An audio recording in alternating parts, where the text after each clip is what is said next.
nous avons vu les inégalités de Heisenberg concernant la position et l'impulsion d'une particule. Or, nous avons vu aussi que l'existence de ces inégalités tient essentiellement au fait que l'impulsion est proportionnelle au nombre d'ondes, ce qui nous a permis d'exploiter les propriétés de la transformée de Fourier. Autrement dit, l'existence de ces inégalités tient essentiellement au fait que la position et l'impulsion sont deux variables conjuguées. Or, le temps et la fréquence angulaire oméga sont aussi des variables conjuguées. En sachant que l'énergie s'écrit comme h bar oméga, on pourrait donc répéter le même type de calcul qu'au début de la vidéo précédente et écrire l'inégalité delta t delta E supérieure ou égale à h bar sur 2.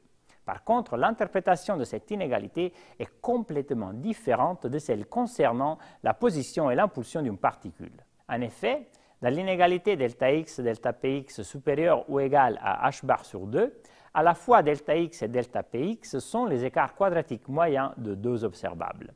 L'un, l'observable position, et l'autre, l'observable impulsion.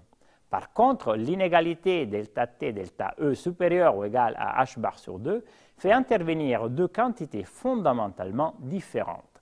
D'un côté, l'énergie qui est associée à l'observable hamiltonien, et de l'autre côté, le temps qui n'est qu'un paramètre, c'est-à-dire il n'y a pas d'opérateur associé au temps. Cela se comprend facilement en regardant l'équation de Schrödinger, où l'on voit bien que l'énergie est une variable dynamique du système, alors que le temps est un paramètre. Autrement dit, le temps n'est pas associé à un opérateur auto-adjoint, donc le temps n'est pas une observable, mais juste un paramètre.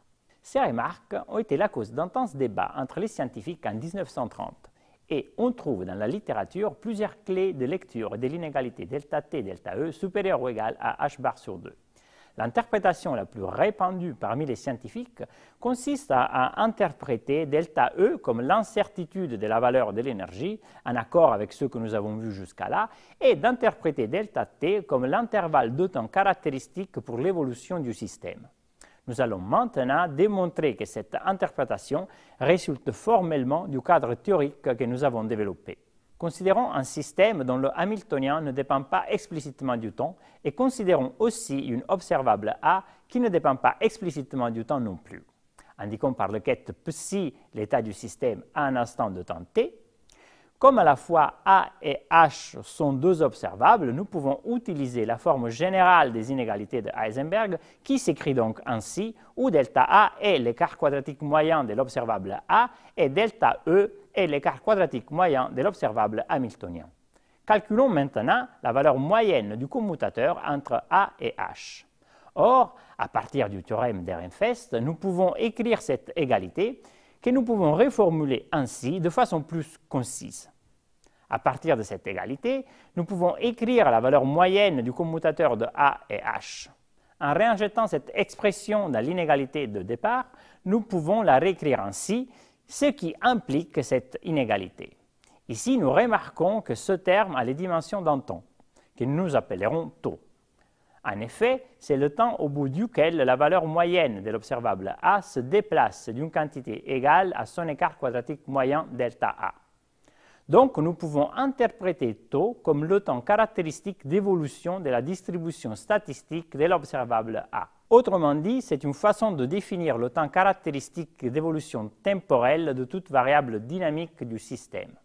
Avec cette définition du temps caractéristique, nous pouvons donc réécrire ainsi l'inégalité initiale, où nous voyons bien apparaître une inégalité du même type que l'inégalité de Heisenberg, mais où delta E est l'écart quadratique moyen de l'observable hamiltonien, autrement dit l'incertitude sur la valeur de l'énergie du système, alors que tau est l'intervalle de temps caractéristique de l'évolution du système.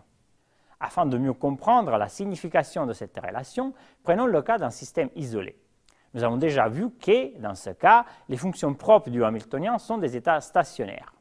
Or, si le système est, par exemple, dans l'état décrit par la fonction d'onde psi n, eh bien, le module carré de la fonction d'onde, c'est-à-dire la densité de probabilité de présence, est stationnaire, c'est-à-dire qu'elle n'évolue pas dans le temps. De plus, dans cet état, l'énergie vaut En. Donc, l'énergie est parfaitement définie, ce qui implique que delta E égale à 0, c'est-à-dire qu'il n'y a pas d'incertitude sur la valeur de l'énergie. Par l'inégalité temps-énergie que nous venons de voir, cela implique que tau tend vers l'infini. Autrement dit, que le système n'évoluera pas dans le temps, ce qui est tout à fait cohérent avec le fait que l'état est stationnaire. Supposons maintenant que le système est dans un état résultant de la superposition de deux états stationnaires, par exemple φ1 et φ2. Dans cet état, l'énergie n'est pas bien définie. Et on peut écrire l'incertitude sur la valeur de l'énergie comme le module de la différence entre O2 et E1. Dans cet état, la densité de probabilité de présence dépend du temps et oscillera avec une fréquence angulaire ω égale au rapport entre le module de O2 moins E1 et h bar. En sachant qu'une fréquence angulaire est donnée par 2π divisé par la période, cette égalité correspond à une période tau égale à h sur le module de O2 moins E1. Ici, ce taux est encore le temps caractéristique d'évolution du système et la différence en énergie est l'incertitude sur l'énergie. Nous voyons donc ici apparaître l'égalité taux delta E égale H, ce qui respecte tout à fait l'inégalité que nous avons démontrée avant en toute généralité. Ici, il est intéressant d'aborder ces questions d'un point de vue plus philosophique. En effet, nous venons de voir que lorsqu'on veut utiliser le langage des opérateurs pour interpréter l'inégalité temps-énergie dans le cadre théorique de la physique quantique, nous nous heurtons à un problème. Le temps est un paramètre et non une observable, alors que l'énergie, elle, est bien une observable. Nous voyons bien cela dans l'équation de Schrödinger, où le temps apparaît comme un paramètre. Il n'y a pas un opérateur temps, donc le temps n'est pas une observable. En effet, on peut dire que le temps est mesurable, mais qu'il n'est pas observable. Mais qu'est-ce que tout cela veut dire? En effet, nous pouvons mesurer le temps uniquement s'il y a un changement. Prenons l'exemple du passage des saisons. On peut dire qu'une année s'est écoulée en regardant le paysage, parce qu'il y a eu un changement dans ce paysage, changement qui nous conduit à dire que le temps est passé, qu'il s'est écoulé un jour, un mois, un an, et ainsi de suite. Donc, ce qu'on regarde en réalité, ce qu'on observe, ce n'est pas le temps, mais c'est le devenir des choses. Et c'est ce devenir des choses qui nous donne la perception du temps qui passe. Si rien ne changeait autour de nous, nous n'aurions évidemment pas cette perception de l'écoulement du temps. Donc le temps, en tant que tel, ne peut être perçu que par les modifications qu'il induit autour de nous. Et cela veut donc dire que le temps est mesurable uniquement s'il y a un changement d'une donnée observable. On peut penser par exemple à la position des aiguilles d'une horloge. Mais s'il y a un changement que nous pouvons détecter, cela veut dire aussi qu'il y a eu un échange d'énergie. On voit donc un lien entre la mesure de l'énergie et la mesure du temps.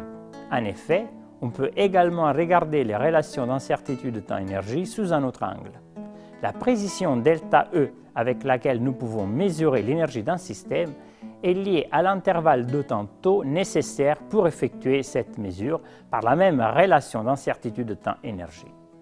On voit donc que, même du point de vue de la mesure, il existe un lien profond entre le temps et l'énergie. C'est sur cette réflexion que se termine la première partie de ce MOOC d'introduction à la physique quantique.